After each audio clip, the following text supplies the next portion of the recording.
I'd like to begin with a fact, a simple yet shocking fact. It is this: a flood tide of filth is engulfing our country in the form of newsstand obscenity and is threatening to pervert an entire generation of our American children. Never in the history of the world have the merchants of obscenity had available to them the modern facilities for disseminating this filth. In the past few years, this obscenity traffic and salacious newsstand literature have become increasingly worse, not only in content, but in volume. Dirt for dirt's sake. High-speed presses, rapid transportation, mass distribution, all have combined to put the vilest obscenity within reach of every man, woman, and child in the country.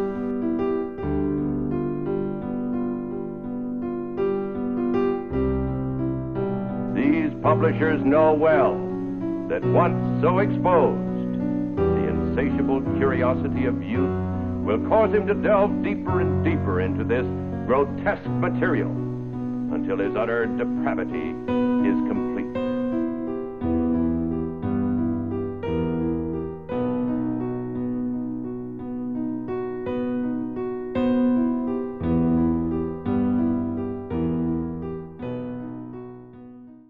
King and King, Lexington, Massachusetts, 2006. To Kill a Mockingbird, Warren, Indiana, 1981. The Chocolate War, Augusta, Georgia. Where Did I Come From?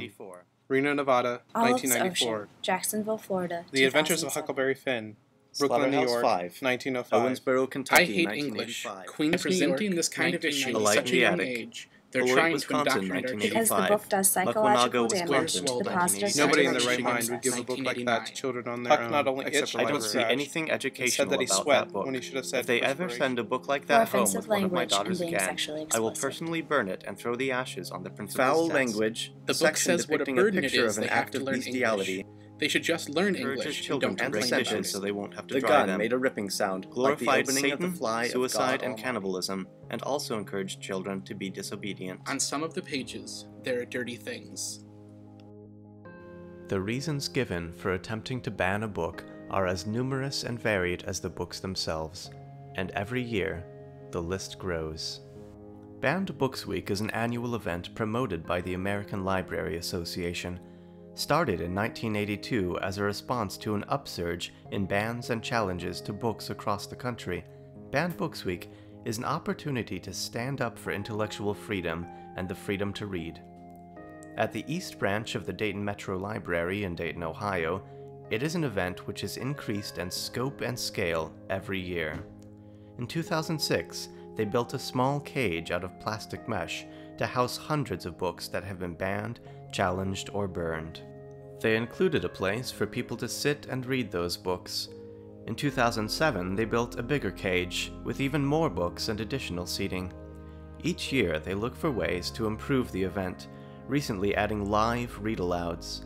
The sheer number of books in the cage highlights another aspect of the issue of intellectual freedom: the fact that it is nearly impossible to completely ban a book in the United States of America.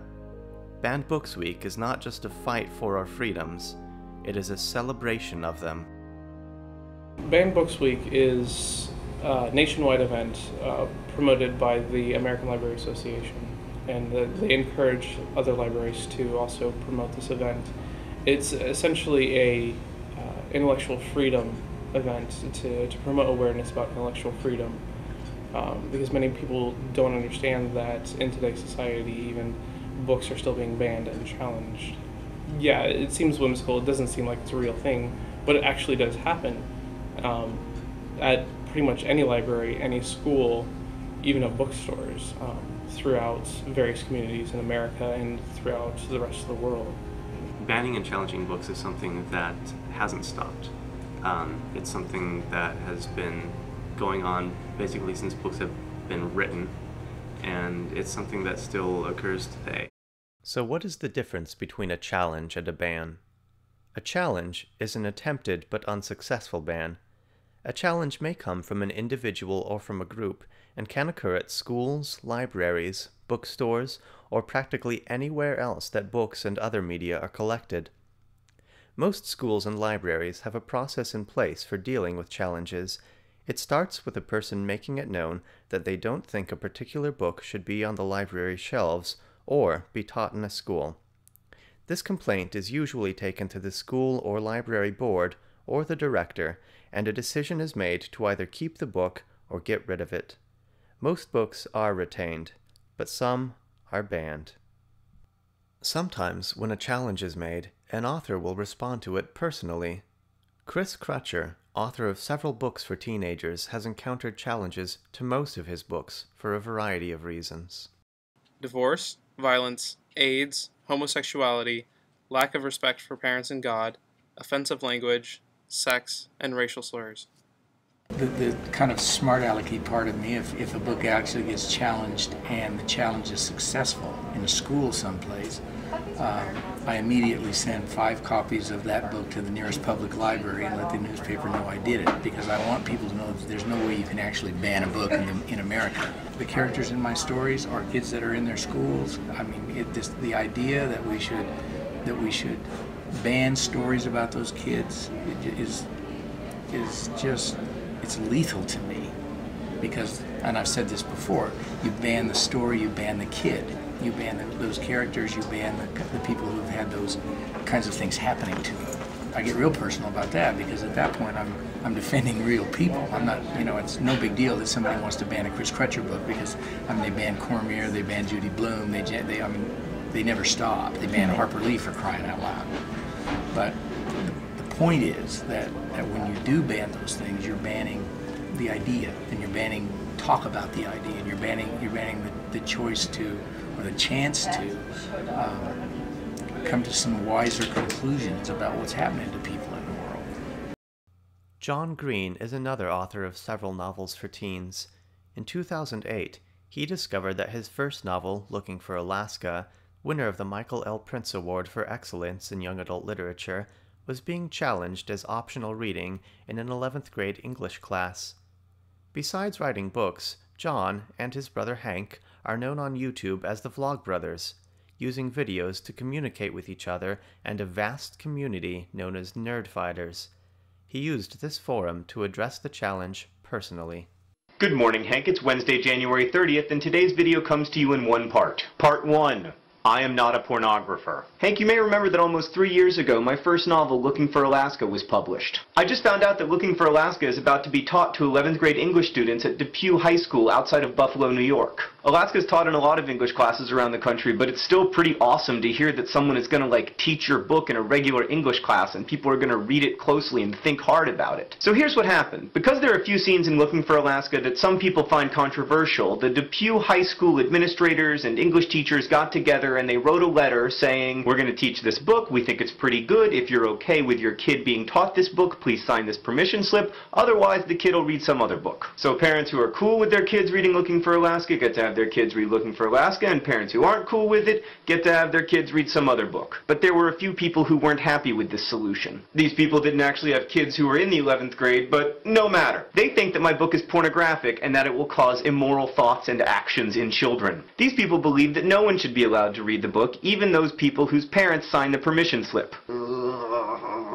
Now, Hank, it's no secret that I like for things to be about me, but this really isn't. Still, I have to tell you that when you're told that the novel that you wrote for teenagers is pornography, you start to feel a little bit mad. I don't know exactly what it is that bothers me about that characterization. I mean, it's not the ography. I wouldn't mind if someone was like, we must get this book out of our classrooms, it's full of geography. Or, no teenager should ever have to read this disgusting work of lexicography. No, Hank, it's not the ography that bothers me. It's the porn. Pornography is designed to titillate. Hank, I don't think there's a single halfway normal person in the world who would find a single thing in my book in any way arousing. There is one very frank sex scene. It is awkward, unfun, disastrous, and wholly unerotic. Hank, the whole reason that scene in question exists in Looking for Alaska is because I wanted to draw a contrast between that scene, when there's a lot of physical intimacy, but it's ultimately very emotionally empty, and the scene that immediately immediately follows it when there's not a serious physical interaction, but there's this intense emotional connection. The argument here is that physical intimacy can never stand in for emotional closeness, and that when teenagers attempt to conflate these ideas, it inevitably fails. Hank, it doesn't take a deeply critical understanding of literature to realize that Looking for Alaska is arguing against vapid physical interactions, not for them. Now, Hank, some people are going to say that kids don't have the critical sophistication when they're reading to understand that. And I have a message for those people. Shut up and stop condescending to teenagers. Do you seriously think that teenagers aren't able to read critically? When they read George Orwell's Animal Farm, do they head out to the pig farms to kill all the pigs because they're about to become communist autocrats? When they read Huck Finn, do they think that Huck should turn Jim in because the demented conscience of the community says so? When they read Waiting for Godot, do they think it's cool to just sit around and do nothing? Well, probably they do, actually. That one doesn't really work toward my point. Now, obviously, Hank, I don't think that a few parents should get to decide what the kids of other parents read in school. Those parents are qualified to sign or not sign that permission slip as they see fit. And to speak frankly, Hank, it also pisses me off when small groups of well-organized would-be book banners try to take over America's public school systems. Now, fortunately in Depew, there are a lot of teachers and school administrators and school board members who are standing up for my book and for the right of teachers to teach it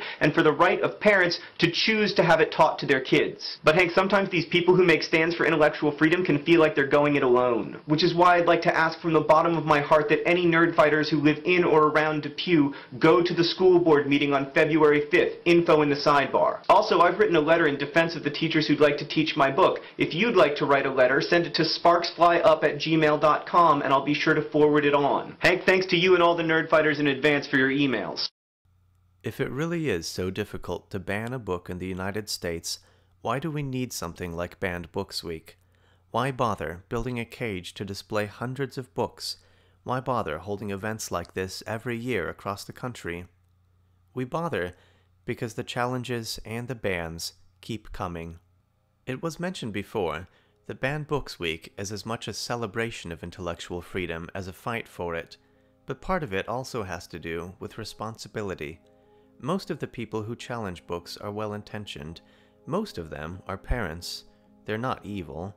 The majority of these cases seem not to be about censorship, but about protecting one's own family. However, when a book is challenged or banned, that not only attacks the rights of the rest of the community, it ignores something very important that goes hand in hand with those rights: individual responsibility. People still are of the opinion that a library should choose for your children what they should and should not read, whereas the library holds the opinion that we collect books. It's your choice and your choice for your child what they should and should not read. I know my opinions and my views, and I believe in them very strongly, that they're my opinions and views. But I work with a lot of people on a daily basis. I see a lot of people who hold different opinions and views than I do. And I would feel terrible if somebody came up to me and said, I feel that your opinion or your view is not a valid one and it shouldn't be your opinion or your view. So I don't want to do that to others. I think the more informed you are about things, the better off you are. You can have opinions, but I don't think it's my place or anybody else's place to tell you what you can read or can't read. I've never seen anything in the library that wasn't suitable for one person or another, and if you don't want your children reading certain things, then you come with them. If it's something that they're not going to understand because it's educational level, then that's your job as a parent to be there to see what they're checking out and what they're reading. That was the way I was raised, that ideas are not something you need to be afraid of. We must be aware of our freedoms, as well as the responsibilities that go along with them. It is because of the efforts of librarians, teachers, and private citizens in communities across the country that most of these books remain on the shelves. If we were to acquiesce to every challenge, gradually but surely we would lose those freedoms to a death by 1,000 cuts.